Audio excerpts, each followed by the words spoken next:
Let's see. Oh, someone had a good one. Where was it? Oh no, now I've lost it. What The are hipster. some? Oh, What hipster about some? historian. It's Sorry, funny. go. Oh, hipster historian is a funny comment. Well, I think they think it would be funny if she was a hipster too. Oh, the grave robber hipster. Like, Yeah. yeah, Like like she it's only so. robs graves ironically. Like I'm not really doing it for money. Yeah, I have plenty of money. It's just I'm trying to get my hands dirty and. Like those.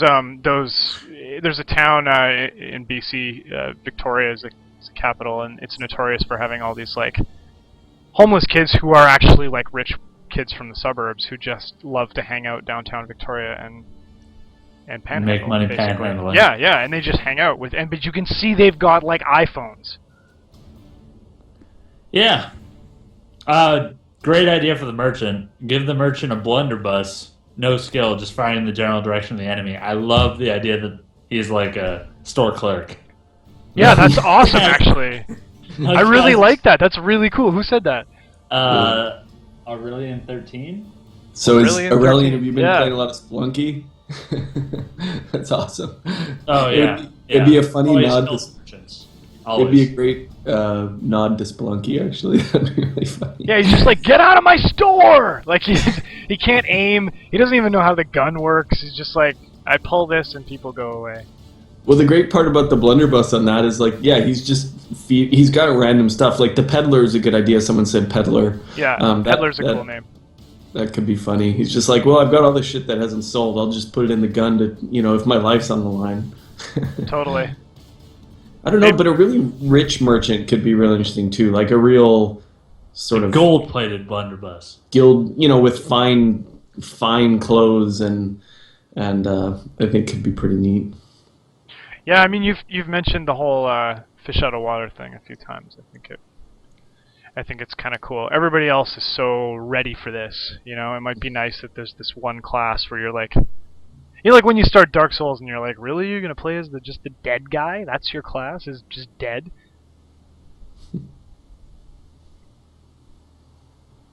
I can't make any more Dark Souls references because I haven't bought Dark Souls 2 yet. It's downloading right now. That's what I'm doing after this. Can't do it. I'm waiting for the PC. Yeah. It'll probably be half as hard by then. That's good. Magnate. Yeah, totally. And put spare change in the blunderbuss. That's great. Blunderbuss can be powered by loot. That's hilarious. It costs you like 100 gold for him to shoot it because he's like, okay, we're loading it up. Or is he just charged? He's like, I ain't shooting that thing unless I get $50. Yeah. Like, I need an ROI on this shot. Like, Yeah. I'm not firing unless I get money What's back. in it for me? Gunpowder ain't cheap. Uh,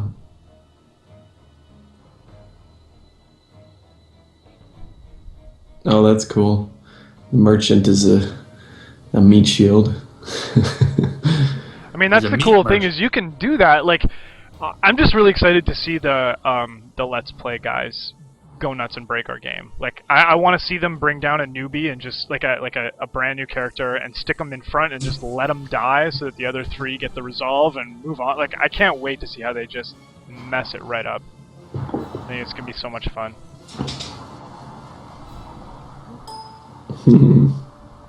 Oh, the more gold he has, the more powerful he becomes. It's cool.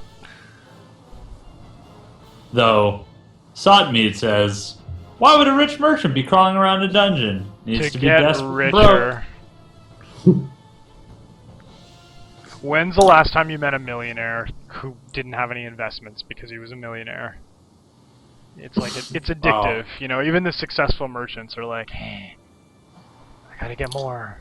So when he fires copper coins, do they do less damage than platinum coins? No, but he takes stress damage when he has to fire the platinum coins. Yeah. It's like, god damn it. Yeah, I saved all this money from. Yeah. What's Or the you know point what- of owning a Dairy Queen if I just have to fire the profits away? Or if you're when you're playing when you're playing Skyrim and then you're shooting and you're like, now I have to cruise around and recover all the arrows. Ah, and dude. recover arrows. My first Skyrim / Elder Scrolls experience was in Oblivion, and I made a thief because I love thieving. So I crawled around the main town when I got there for hours, just stealing everybody, robbing everybody blind, leveling up, getting better at sneaking. I was like invisible. Oh my god, I'm having so much fun. So like, okay, I got to get outside and start doing the actual quest. So the gates, this literally happened. The gates opened up. There's a dog or a wolf or whatever. So he runs at me and growls, and I'm like, whatever. I'm like level 26. He takes one bite of me, takes me down to like 10% health, and my guy does the extra like sound when he gets hit. And I ran back in the city and never played the game again because that was when the monsters leveled up with you. So he was like a level 26 wolf, and I've never fought anything in my life in this game. I was like, that's it for me. Yeah, it didn't care whether you upgraded your speaking skill or what. It just said you're level 26, so we're going to power. Yeah, exactly. Maybe the merchant could sell things to the monsters. That was an idea in the chat. Torchwood wants to start a tactical camping discussion. Might be kind of cool to talk about that. We haven't really said too much about it actually in these streams. Yeah, we're actually about to implement some more camping ideas. Mm-hmm. Yeah, so camping, the reason we call it tactical is it's got an action point basically system while you're camping. So camping, oddly enough, also seems to have become this zeitgeist in every single game ever now, which is funny because when we were talking about camping, we're like, we're going to make camping meaningful in the game, like this will be amazing. And then all of a sudden every screenshot of every indie game created has a camping scene. But anyway. No, it's Steam Dev Days. I was talking to somebody who had a campsite in their game, and I'm like, oh, what kind of camping stuff do you have? And he's like, oh, no, it's just a campsite. And I was like, okay, good. It's already crowded up. I mean, sounds sweet, bro. Yeah. But yeah, so when you camp, which is how you rest while you're cruising through the dungeon, you need... First of all, you need firewood, which is an inventory item. So you'll bring a certain amount of firewood down with you based on how many times you expect to camp. And then, of course, sometimes you can find more. But so that would initiate a camping. Basically, you're going to camp and rest. And then you've got a certain amount of points that you can use spread amongst the whole group. So let's just say you've got 10 action points. And then each character has camping skills, each of which has a cost. So there could be a really minor camping skill that just costs 1 or 2 points, but I think a lot of them might cost, say, 3.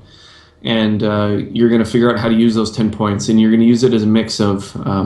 first of all, I forget you eat. That's kind of not a free thing, but it's a phase in each camping event. And you consume rations, and that heals a bit of health. Health and stress. And possibly a little bit of stress. More health than stress, but also the big thing there is not eating causes health and stress damage. So it doesn't just go one way. It's kind of like if you find yourself without rations and you starve, that tends to be very stressful for a party down in the dungeon fighting things. And then you go to the phase where you're kind of using the skills, and it's kind of interesting because you have to sort of triage between, okay, do I want to heal people more, or am I gonna try to reduce some stress, or maybe help put a guy in watch and prevent ambushes or set traps, all that kind of stuff, or maybe buff people for the next run, meaning like till the next camp. So there's lots of cool decisions there, and then you also get to see your characters interact and kind of bark about what's going on. I mean, if they're not doing so well, they're going to vocalize that. If you're out of supplies, or if let's say you've been doing really well, they might express how happy they are with the treasure you found and that kind of stuff. And so it's a really interesting and key part of each quest. And each time you camp, it also resets the darkness level, which that's a good point. Which affects like the darker it gets, the worse the encounters are as far as difficulty, and the more loot you can get, or the better loot you can get. So you're kind of resetting that by camping.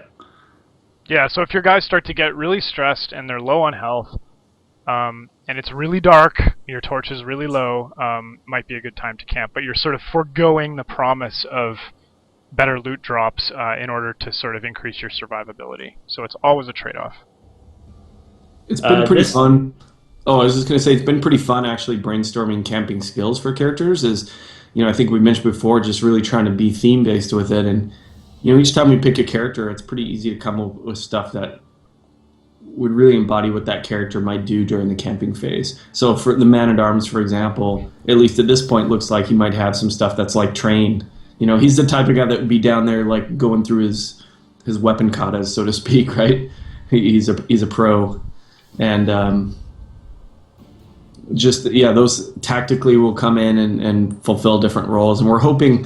I think the mark of a good board game is often when there's 8 things you want to do, or let's just say there's 3 things you want to do and you only have time to do 2. And that's what I hope camping feels like. Also you'll get to choose what camping skills you take into the raid. So you'll have like each hero will have multiple camping skills, and you'll only be able to take a certain amount in with you. So grouping that up with the other people in your party will be a tactical decision.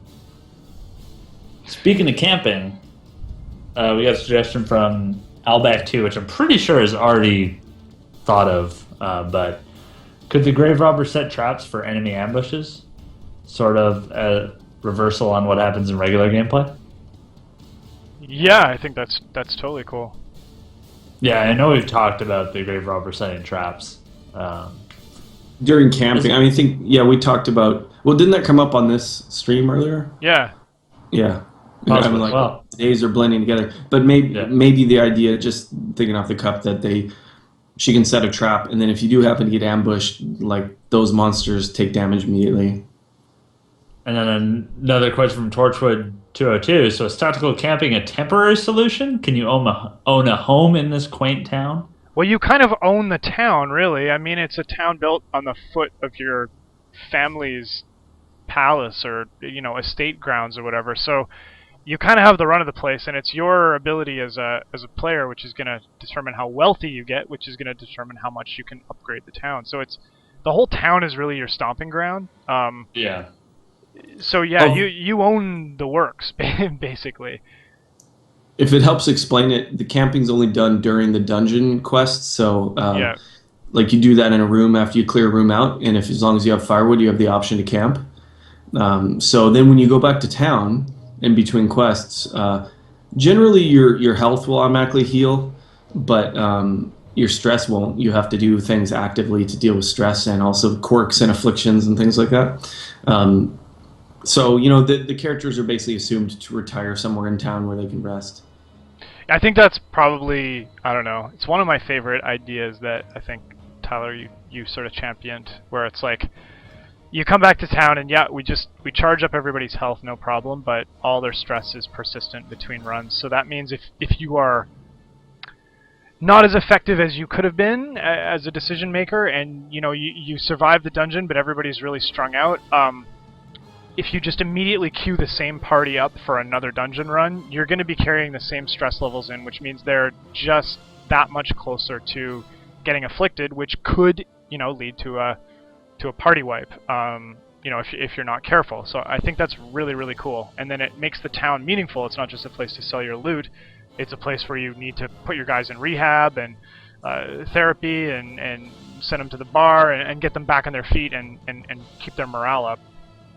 And it's also mechanically, it keeps you from just using, like, sort of the XCOM problem where, some people I know just rolled with the same group the whole time, with maybe one alternate.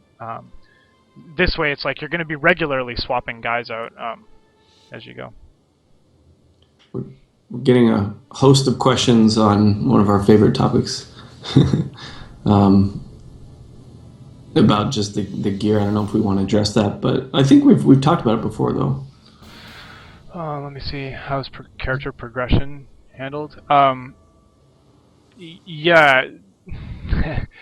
Yeah, I don't know. Well, the bottom line is there's an artist on this game, and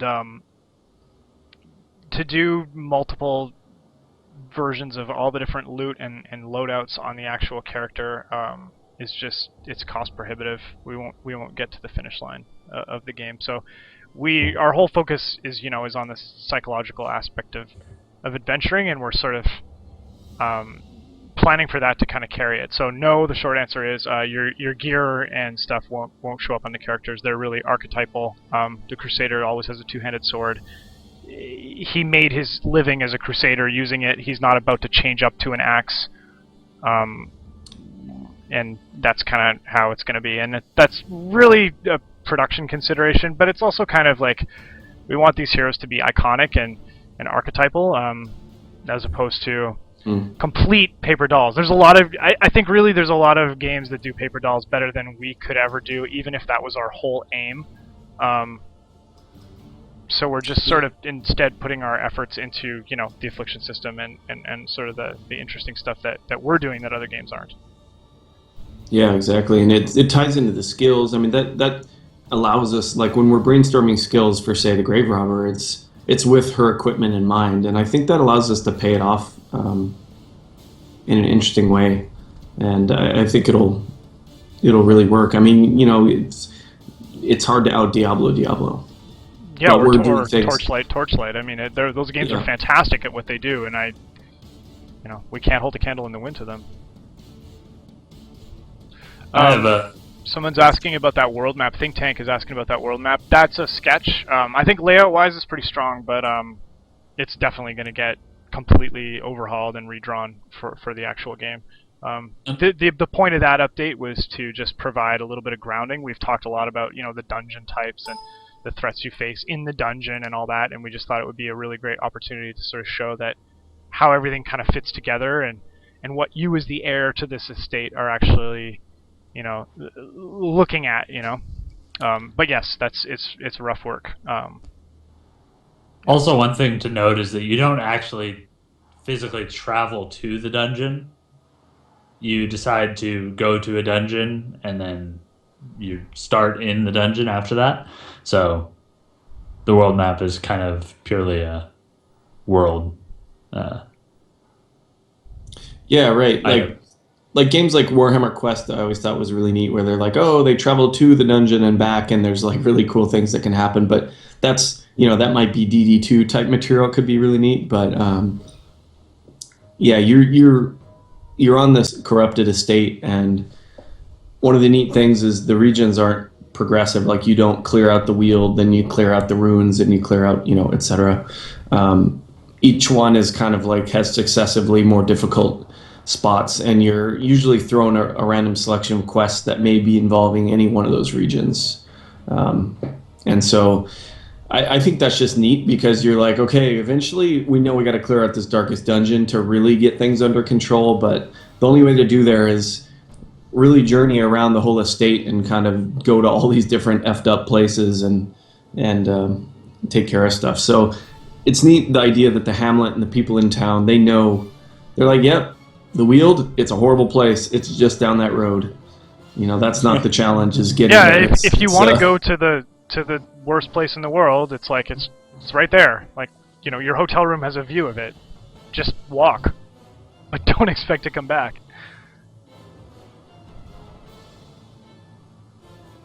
Will classes be available at the start of the game, or will you need to earn a few? You'll definitely have to earn a few. I think maybe Tyler, you can talk about upgrading the town buildings and that kind of thing and how that plays in. Yeah, upgrading town's pretty cool in terms of just increasing the capabilities overall. Where like, when it starts, it's it's been really neglected for a long time, and your arrival as basically the heir is a big event for the hamlet. Even it's like, okay, there's a chance that this place could get reclaimed, and so as you recover treasures and reinvest them in the town, you improve it. As for the classes themselves, yeah, we might tie some of that to certain building upgrades, unlock classes. It might be progression through the meta goal. We haven't really totally figured it out yet, other than to say, yeah, we don't want it all to be. I think it'll be more interesting that there's certain ones you have to kind of progress through and unlock. Yeah, I mean, initially when we started talking like a while ago, we were like, oh, wouldn't it be cool if the only way to get the Houndmaster was to get a guy bitten by a dog in this level at midnight on a Friday. But I don't think we're going to go that far. That'd be cool, though. I still love that, just because that's a true kind of a little bit of an homage to Dark Souls. Would be like, okay, Totally. look, a wiki needs to go up about this. This is the only way to do this thing, and it's not common knowledge, and we don't broadcast it. And so who knows? Question: if a party member dies in a dungeon, is their equipment they were using lost, or is it possible to recover the gear? I believe it would go to your inventory that the party has if you died, like any trinkets they had on them. Yeah, we've talked about a lot of different implementations. I mean, if a guy just straight up dies, maybe you can just loot his corpse and get his trinkets and stuff off him. I mean, no one person carries the gold or the camping supplies in your party. It's just like a shared inventory, so Yeah. a person's death won't affect your sort of, general survivability, but the stuff they have equipped, maybe you can rifle through their bodies and grab it. One idea we had a long time ago, and I don't know if it's still valid or whatever, so disclaimer, is that if you wanted a guy to survive after he got death blowed, you'd literally have to pick him up, and it would take up like half your inventory, and you had to haul him out of the dungeon. But then he'd be alive, hooray! So I don't know if we're still doing that, but I always thought that was kind of neat.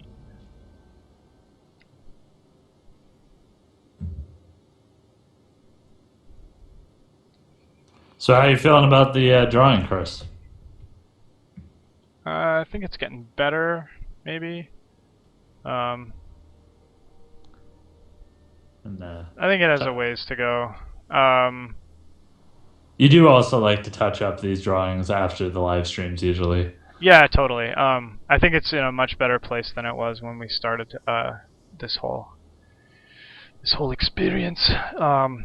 That's just horrible.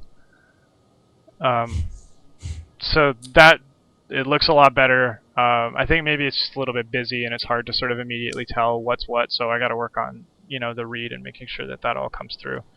I have a. It's better than she. Oh, sorry. Well, it's better than just the standard hot rogue. So I'm happy that we've pushed through that, and I believe this is the right direction to go. It's just a question of working on the art and me proving my mettle. Super technical question: is that triangle-shaped brush custom made? It is. I custom made it just for this game. When we started the game, I wanted to get that ink crowquill kind of look for it. So the first thing I did was made a brush, and I don't use any other brush to work on the game. I do all the line work with 3 different sizes of the triangular brush so that I keep my line weight consistent. If you just pick one brush, even though it's all the same size and you're constantly playing, up and down with the size, it can get a little hard to manage your consistency over multiple characters, and some guys might look like they have really coarse fat lines and other guys have way more detail. So especially when it comes to the in-game art, I really try to stick to, the finest line weight I use is the 6, and then the fattest is the 16. The 10 in the middle. Okay, question for Tyler. Why do people throw knives from the blade side? Yeah, Tyler, why? Yeah, come on, man. I think because you're into archery and stuff like that. Where the center of gravity is, I think, on the knife has to do with it, and maybe the number of rotations that it's expected to go through. And show off your math. Come on. What? Don't show off your math. You're trying to math your way out of this one. I know. Don't use math. I was thinking, yeah, I don't know. I guess because you can start the rotation, whereas if you threw it, well, I don't know. Yeah, that's a good question. Because I feel like that would cut my lovely soft hands. No, because you can. Well, yeah, it's weird because you want the weight at the end. It's the same way like if you're throwing a tomahawk or something, which I did when I used to go to a cabin as a kid. There was a guy who taught me how to throw tomahawks and knives. It was really cool when you're a kid, especially watching ninja movies and stuff like that. And then here's a guy who knows how to do this stuff. But anyway, Did they let you throw tomahawks? And yeah, knives. He was a single 37-year-old man who lived in the back of his Buick LeSabre. Yeah. Oh, you know what? I do want to answer. So someone, I gotta scroll up, but someone had a question about the personalized hero names. Yeah, I mean, we would give precedence to like if you have a name and we had thought of that name. I mean, we'll give presents to you to use it. So like what the Latin name you had there sounded fine. Names just have to kind of fit. Like we're gonna reject stuff like I don't know, Ballsack and yeah, just dumb. I don't know. I gotta anything- redo my names. yeah, anything that would totally take you out of the world, I think would be bad. So we're gonna work with people on that. And then other than that, it's kind of a character limit consideration that we're hoping to do. 12 to 16 characters. We still have to pick the final, but so some people have had really long ideas like, my favorite D&D character is, Corinthian Someone's- Zalzabal the Third or whatever. or so-and-so, the stealthy creeping death or something like that. That's going to get long, probably, but we understand that the more characters we allow, like text characters like A, B, C, D, then the more names are possible. So Now, would we be allowing F in this we example? would allow or- F as well, Okay. yes. Just a little concerned there because you didn't mention it.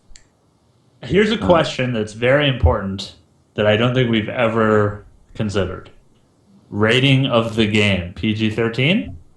And Here's the beauty of releasing Steam is you don't need to worry about rating unless you are also releasing other platforms. I mean, we will eventually come to other platforms. I don't know. We used to think Yeah, it was ratings might not be required. I think it's Yeah, an M because of the blood. That's usually the thing that there's blood, bumps there's the alcohol, there's, I don't know. brothels. There's, Yeah. Not that Yeah. any of that stuff is done in a glorified, like, Not tasteful way. even the brothel is, it's a menu and it's, indifferent of gender and, it's not meant to be titillating or, sensationalized in any way whatsoever. But it's there. And, we don't want to have to, like, I would hate to have to compromise on what we want to do just to get a specific rating. We also don't have the money to lobby to get our ratings lowered. Yeah. Can't Batman this stuff. Yeah, I wonder what I thought there was something between teen and because there's aren't there different teens? Yeah, If I there's remember teen. correctly? Well, there's teen and then there's mature. Yeah. And then But there's there's different adults teens. only. And adults only, nobody's going to sell. Yeah. In video Well, games. adults only has the implication. Yeah. Like, you're expecting a certain amount of Friday Night Super Channel when you get an adults only game. So I wouldn't Yeah. want to be painted with that brush, per se.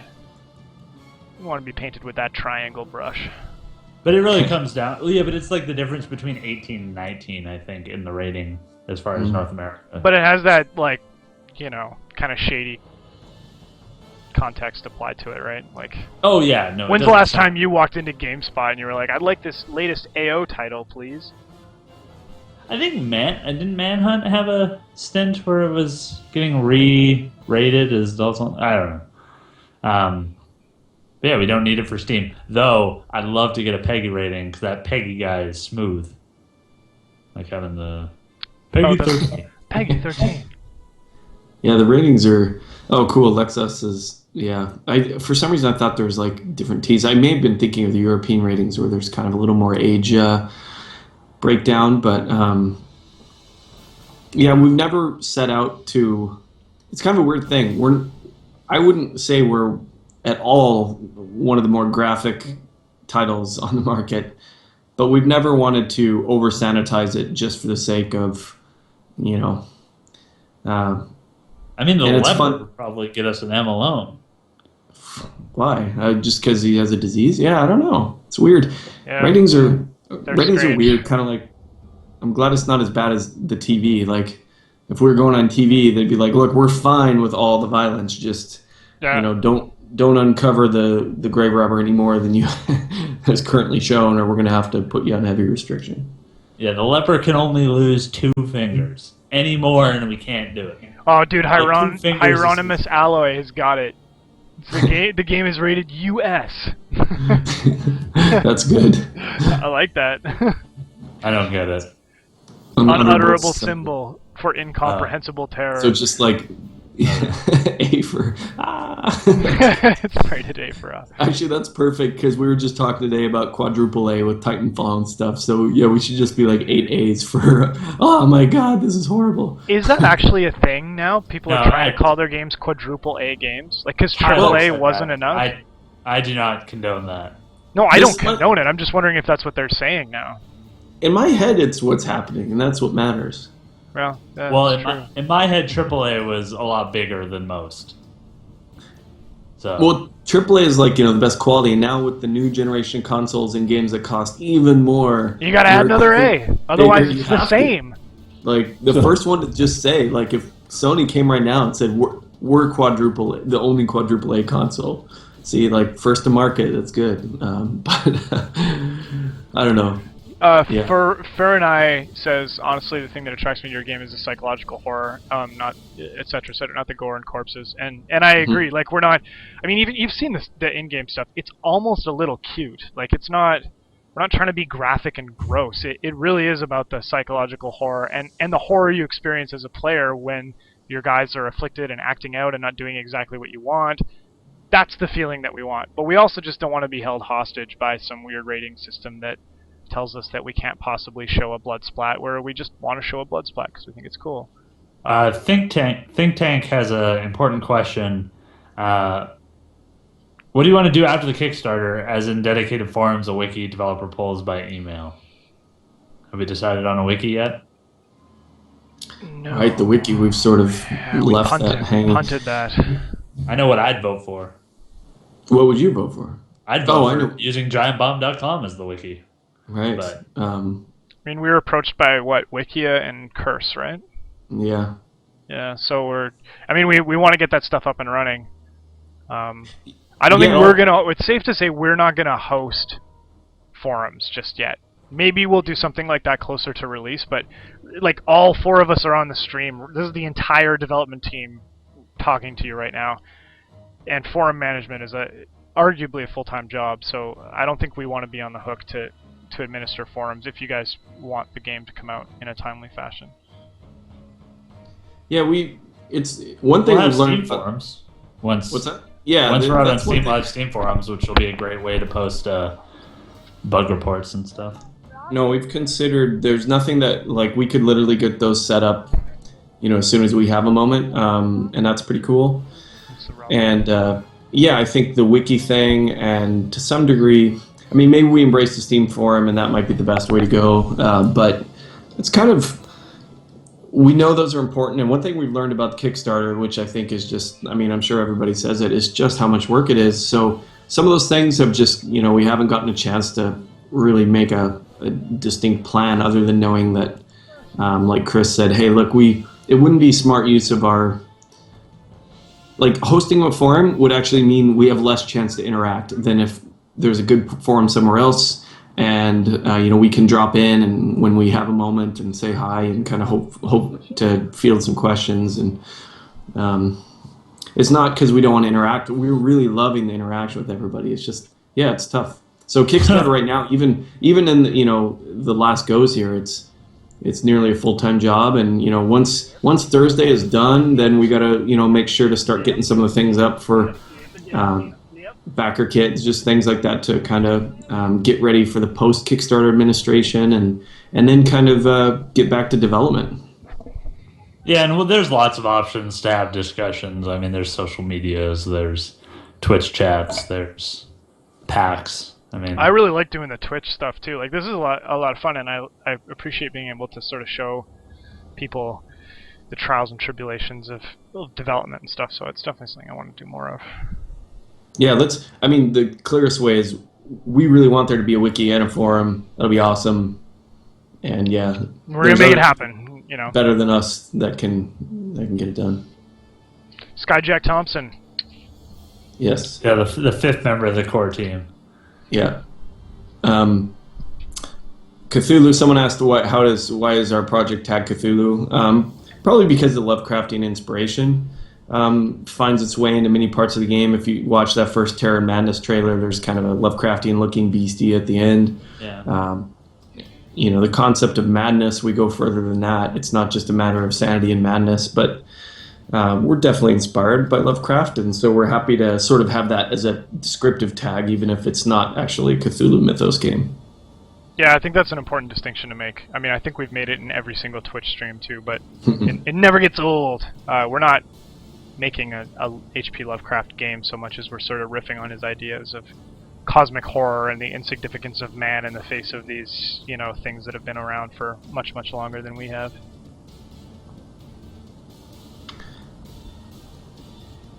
Yeah, think tank. We'll definitely. I mean, those things will get sorted out one way or another, and then we'll make sure through backer updates and Facebook and Twitter to kind of direct people where that ends up. So, yeah, if whatever the forum, whether it's Steam forum or something else, becomes the place, then we definitely want as many of you on there as possible. Especially all of you that have tuned into the stream. You're active on our comments section. That stuff just means a ton to us, and that really does. You're a huge part of the game and the community. I mean, a lot of you guys are doing more to cultivate the community, moment to moment than we are able to do, obviously. So that's great. Yeah, it's awesome. I love reading comments when a bunch of the guys are in a big debate about how some things could work, or postulating ideas, or even all the ideas we had last week for the different hallways and all the ideas we've had tonight about all the classes. Like, that stuff just, it warms the heart. Will each dungeon have its own end boss? Albeck 2 asks. Well, we unlocked a stretch goal that says, I'm going back to the main page here on our Kickstarter really quick, multiple random boss variants in each dungeon. So what that means for you is, if you, say, got a kill quest, go down and take out this horrible abomination that's lurking down there, you don't actually know who you're going to get. I mean, the bosses are going to be themed per dungeon, so if you're going to the Cove, say, you can expect something aptly tied to that theme, but you won't know who you're going to face off against. I love the idea that the quest is like a horrible abomination is what you have to go kill. Like, they don't even know what it is. Yeah, it's just really shitty. You have to go down there and find whatever this horrible abomination is, or it's like this serpent demon, and it's like, I don't even know what exactly that means, but I'm gonna go down there and kill it. I always found that funny in RPGs where they know exactly what the problem is. I'm like, if you know so much, why is it still a problem? Rip out the dragon's gold tooth. Yeah, that's his weak spot. And you're like, okay, but really, you couldn't have done this like a year ago? Maybe the dragon dentist could have just dealt with this way.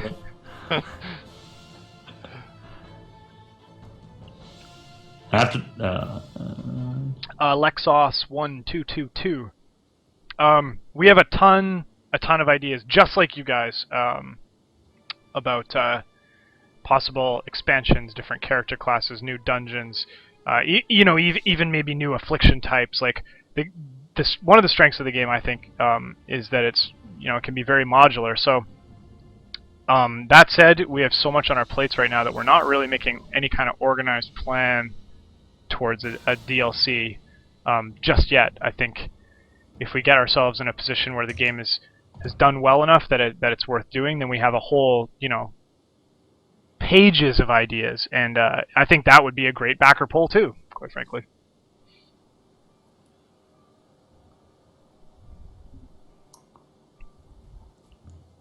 So is the grave robber the name? Is that what we're calling her? Yeah, I think so. Okay. There's people just got into the chat and were wondering. Oh, I see. Yeah. But I was just wondering, like, maybe the name's changed, or maybe it's got some crazy cool name like the Highwayman, even though I don't know if there are any highways in the Darkest Dungeon time. Well, there were. I mean, the Highwayman was it's a historical reference, so I don't know what the hell they were talking about when they were calling him the Highwayman back in history times. Yeah. Clearly, they hadn't been to L.A. yet. Yeah, he's not the freeway man. Yeah, I suppose. Wait, what's the difference between a highway and a freeway, man? American? Freeway has more carriages on it, I imagine. Yeah, usually it's bigger. Think Tank is asking, the Warrens are aqueducts and the crypts and the like. Are these the remains of a larger urban area that was once the area that's now long gone? it's kind of all tied to the house, basically.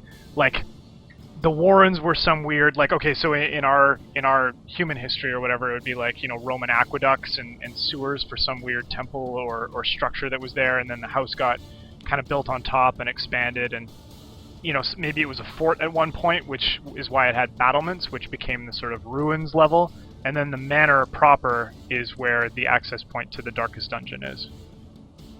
So it's kind of, we're just trying for that, like, it's always been a weird place. Everyone who's ever been here has thought it's been a little bit off, which is definitely a Lovecraftian idea. And then the whole, like, sins of the father kind of notion plays in, where it's like it's on you to fix what, you know, your grandpapa did. Question for Tyler Sigmund. How much money have PayPal backers pledged? Dan B. Joe.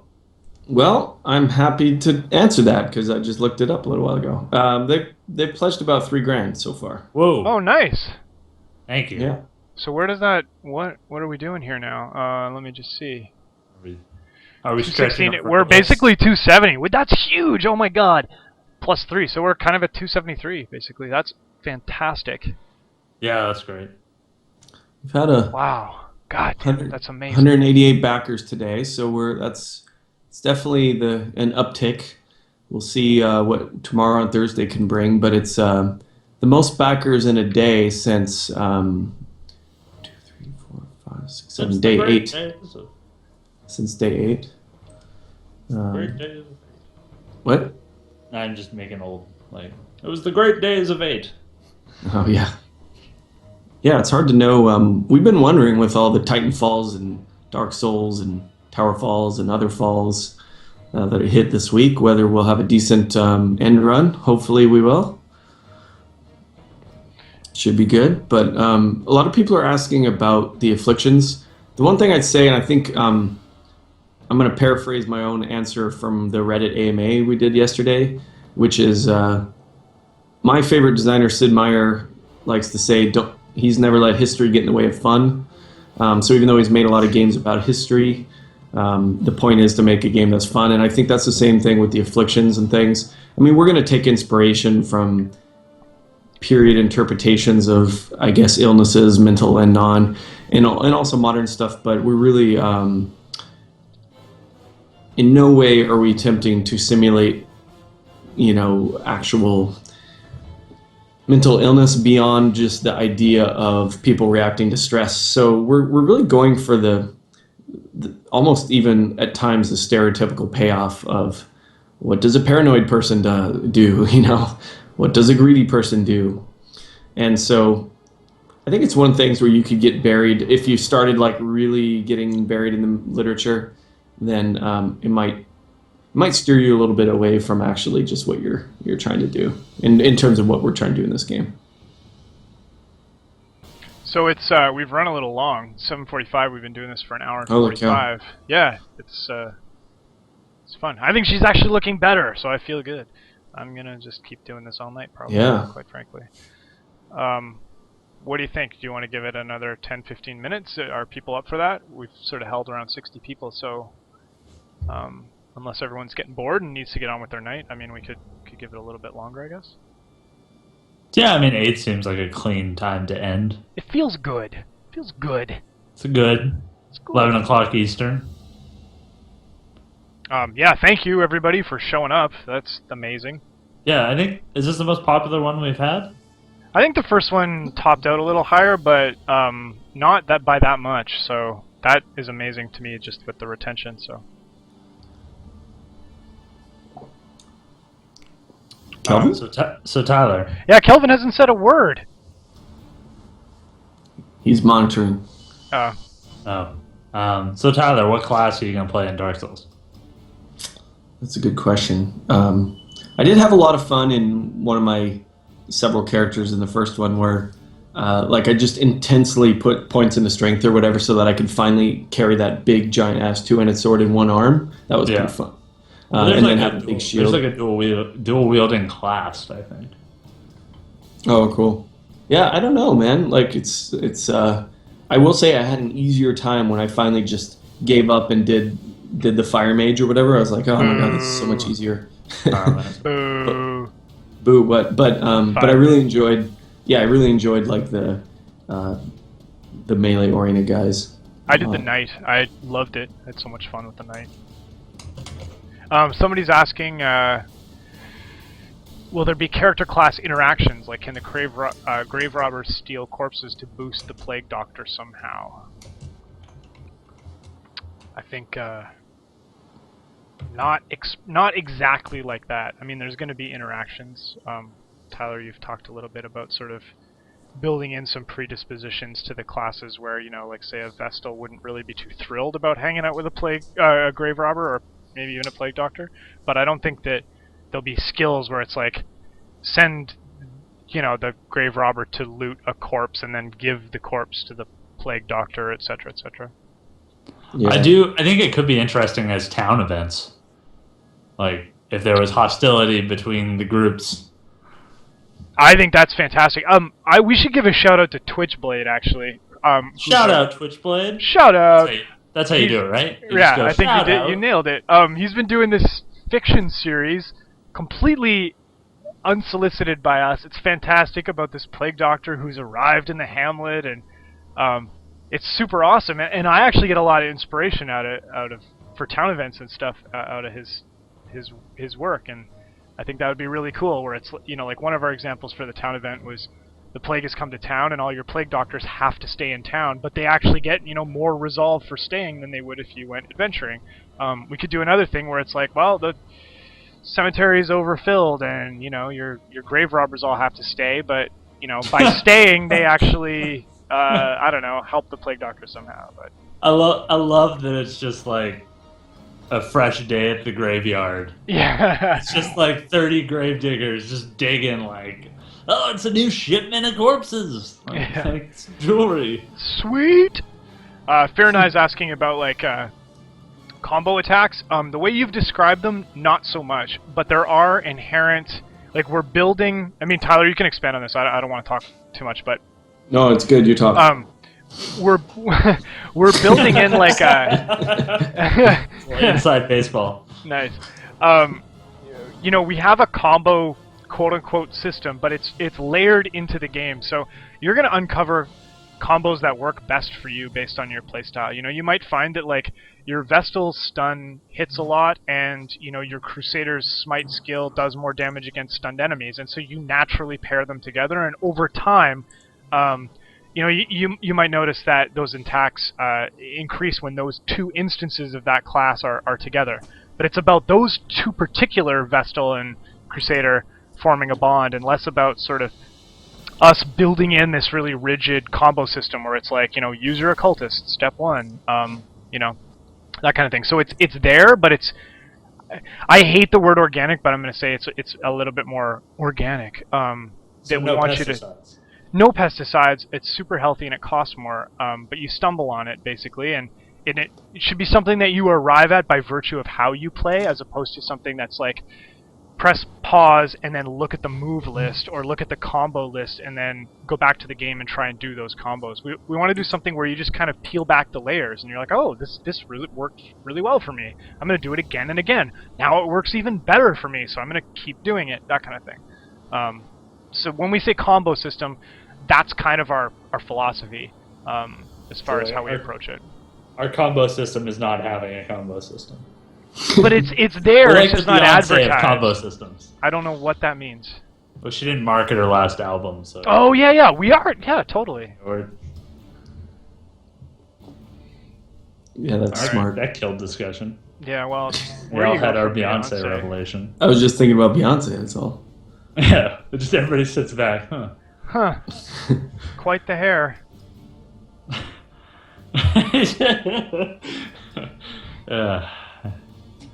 Yeah, it is great when. We have another developer friend who their marketing basically just consists of a single tweet when they announce a game. They're just like, yeah. And then they get covered on everything, and it's awesome. So I hope we have that problem at some point. That's Clay, by the way. Yeah, they're awesome. Yeah.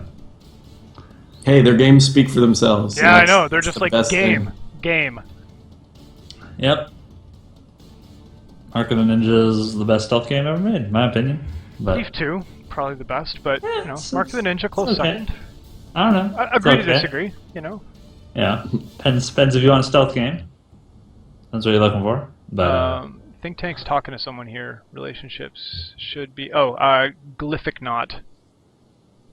This one's on you, Tyler. Relationships. Yeah, we have. It's on our mind. We like. Sorry, the chat's really funny. Oh, sorry. Yeah, it's definitely on our mind in terms of. It makes sense that okay, look, if these two have done a bunch of runs together, then it'd be great to reinforce that somehow, and of course, make it even more tragic if something horrible happens to one of them, which it of course will. So it's on our mind. Yeah, I think figuring out how to pay that off and whether it's within the scope of what we can do, initially, or whether it's something we add in. But I mean, it's. I don't want to speak out of turn, but it's not that far down the wish list, I don't think. no. Some kind of nod to that, where it's like, yeah, after a while of, let's say, pairing up a couple of attacks, these two characters grow fond of each other or whatever. I mean, that's always been something that's sort of sat pretty high up on the list. So it's not part of the absolute bare minimum core loop, but I mean, I know you and me, Tyler, have talked about that a lot, and we both like it, and it's where we want to go with it, I guess. Yeah. I just want to draw the distinction between the sort of like evasive, yeah, we love that, and we're never going to do it, but it's actually a lot closer to happening than that, Yeah, that's totally fair. And what we're not looking to do is do stuff like gradually over the course of adventuring, the Vestal uncovers the layers of the Plague Doctor's like past history, that kind of stuff. Not really, but more like, look, this particular instance of character A and character B have really got to know each other, and then we definitely want to build in, if we can, those predispositions on some of the classes, just because I think it makes sense. We've talked about that a bit. Vestals and I forgot who, maybe grave robbers don't get along that well generally, but yeah, I think that's a cool thing, and those moments are originally what sort of inspired us to make the game, in terms of that potential moment of one of the characters barking and saying, barking's our term for when they talk. That's just kind of a general term, but something happens, and it's not just you, the player, that's upset. The other character's upset and now stresses out and maybe pops their affliction, and that would be awesome. So those moments are what really make the game different. Yeah, I mean, we anecdotally have talked about that for a long, long time. Like even to the degree of like, well, if you're paired up with somebody you're quote unquote fond of, maybe you even get a bonus to your stress rolls. So when your resolve is tested, you're actually better off because they're there. We could go any number of ways with it. Somebody just said, yeah, the grave robber will get some dirt. Cthulhu says, let's hope Darkest Dungeon is demanding but fair in the end, and I think that's exactly our design philosophy, and it has been from day one. Except you won't need... No, sorry. Well, we want to make a tough game that challenges you and, maybe sometimes puts you up against some agonizing decisions, but we don't want to make a cheap game that's just... I mean, we can make a cheap, hard game, that's easy, but we want to make a challenging game that, when you beat it or when you do well at it, you feel like that means something, as opposed to like, you logged in, plus 10 achievement points. You own a house. Like, you paid your electricity bill and your internet. Like, Do you know what a GRU is, Chris? I don't. Is it a meme or something? I thought it was. It might still be, but it's got a lot of play. It's like a darkness monster that kills you. Yeah, I think it's a Zork reference, if I'm not mistaken. A classic. I think it's Zork. I'm sure I'll be corrected here if it's not. Yeah, it's Zork. Basically, Wikipedia.com. Okay, cool. But yeah, like if you go in the dark, if your torch goes out, the GRU eats you or something like that. Oh, I remember. I played the original text Zork on my dad's 86. Whoa. Or whatever it was before 286. Like that. Yeah, I'm right. Yeah, by the way, we're on 40-second delay, so some of you may have typed it's from Zork before I said it's from Zork, but No, the chat is live. It's chat's just live. picture. We're live, Great. man. Live on the internet. God, all this weird, it's like modern physics, this weird time dilation and stuff. Okay. It's a feature. 285. Oh, what? Are we climbing? What's 285? Or is that a I like that guess? number. What? You don't know what aggro is? That's just me, man. Yeah, Kier, by the way, is young, and so he wasn't even alive when we were playing Zork, literally. Yeah. And even if he was, he probably didn't Play Zork. start playing Yeah, certain games till 2001 or whatever. I never had to play text adventures. No, he's never had to do a text parser. Oh, did we crash? Oh no. Oh, we're good. stream's down. Looks like we're not live. Oh, No, we're really? good. Time to make all inappropriate jokes. We're back, I think. Yeah, drink. Yeah, so all the drinking game people have been heavily disappointed in. All right, I'm gonna. I don't know. It is hard to get a word in edgewise on the three of us, I'm sure.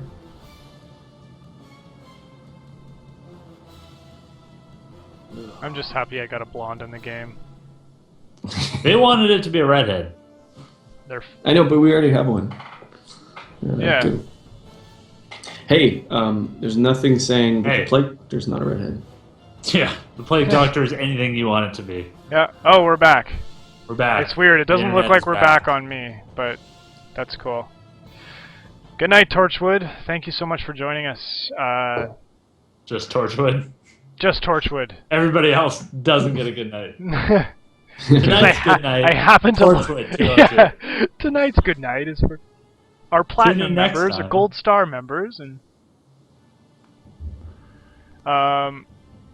So Guru confirmed. We should put a Guru in there. are we actually live? Does the picture update?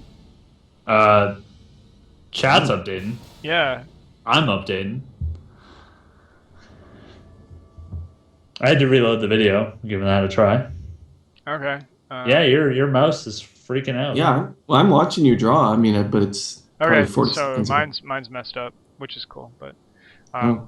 I mean, I guess really we're at the end anyway, but Yeah. Yeah, we've gone super late, the longest. Also, Yeah. we're also It's running our out of longest stream. wallpapers.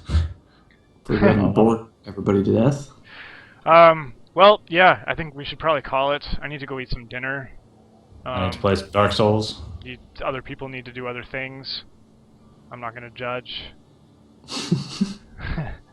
But yeah, thank you everybody for tuning in and hanging out with us. We will do more of these, just probably not for the next couple of weeks, while we sort of focus on development for a little bit and wrap up the campaign and everything. But we really, really do appreciate you guys hanging out with us and all the support and love you guys have shown for the game. So without getting too sappy, that is what I want to say. And if you have questions, feedback at redhookgames.com. Absolutely, we do our That's best an email, to. right? Yeah, and we try Or to answer emails. all the messages we get on Kickstarter, and you know we spend time we read everything in the comments and try and jump in there as often as we can. So, you know, please hit us up on Twitter or anywhere you can if you have a question you need answered, and we'll be more than happy to hook you up.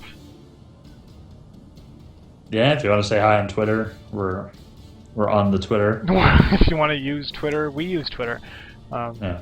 So anyway, I'll probably spend another couple hours on this lady tonight. We have a mail list. That was a question that just came in. Yes, I- please Yeah. join the mailing Yes. list and join the Yeah. mighty 1100. Join the conversation with hashtag mail. Yeah, we the mailing That's list will still use, and I think it's going to be very important long term for a couple of reasons. Backer updates are a great way to get news out, and we'll continue doing those. Facebook and Twitter are great, but Facebook, you know, in particular, is doing some weird things where like it heavily restricts how many of the people you actually reach when you do a post.